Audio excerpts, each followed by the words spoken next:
નમસ્કાર. સૌપ્રથમ તો હું અરવલ્લી જિલ્લાના મોડાસા તાલુકામાં સોલંકી કમલેશ, જ્ઞાન લાઈવ ટીમ, મહેશ સર, ચેતન સર, સમગ્ર જ્ઞાન લાઈવ ટીમનો ખૂબ ખૂબ હૃદયપૂર્વક આભાર વ્યક્ત કરું છું, જેના સાથ અને સહકારથી, માર્ગદર્શનથી હું આજે માધ્યમિક વિભાગમાં અંગ્રેજી વિષયના શિક્ષણ સહાયક તરીકે પસંદગી પામ્યો છું, અને એ પણ મારા જિલ્લામાં, મારા વતનની નજીક. સૌપ્રથમ વાત કરું તો જ્યારે 2023ની અંદર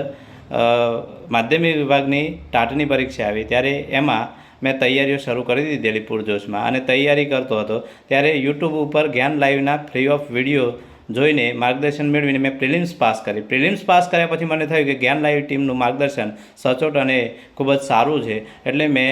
મેન્સમાં, આપણે જાણીએ છીએ વિભાગે આપણને બહુ ઓછા દિવસો આપ્યા હતા મેન્સ માટે, એટલે મેં મેન્સ માટે સબસ્ક્રિપ્શન લઈ લીધું, અને સબસ્ક્રિપ્શન લીધા પછી મેં રોજના 12-12, 14-14, 15-15 કલાક જ્ઞાન લાઈવ ટીમે જેવી તૈયારી કરાવી એ રીતે હું તૈયારી કરી, એટલું લખ્યું, પેપરો લખ્યા, અને કારણ કે પરીક્ષા લેખિત હતી એટલે લખવાની પ્રેક્ટિસ કરી. આ રીતે ભરપૂર તૈયારીના પરિણામ સ્વરૂપે મેં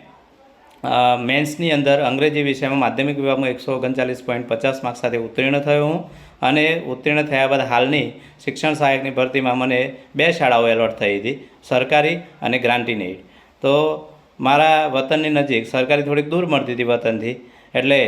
મારા વતનની નજીક ગ્રાન્ટીનેડ શાળા બિડોરા તાલુકાની મેં પસંદ કરી, અને હું ગ્રાન્ટીનેડ શાળામાં માધ્યમિક વિભાગમાં અંગ્રેજી વિષયના શિક્ષક તરીકે જ્યારે પસંદગી પામ્યો છે ત્યારે હર્ષની લાગણી અનુભવતા સાથે સાથે જ્ઞાન લાઈવ ટીમ, ચેતન સર, મહેશ સરનો ખૂબ ખૂબ હૃદયપૂર્વક આભાર વ્યક્ત કરું છું. ધન્યવાદ.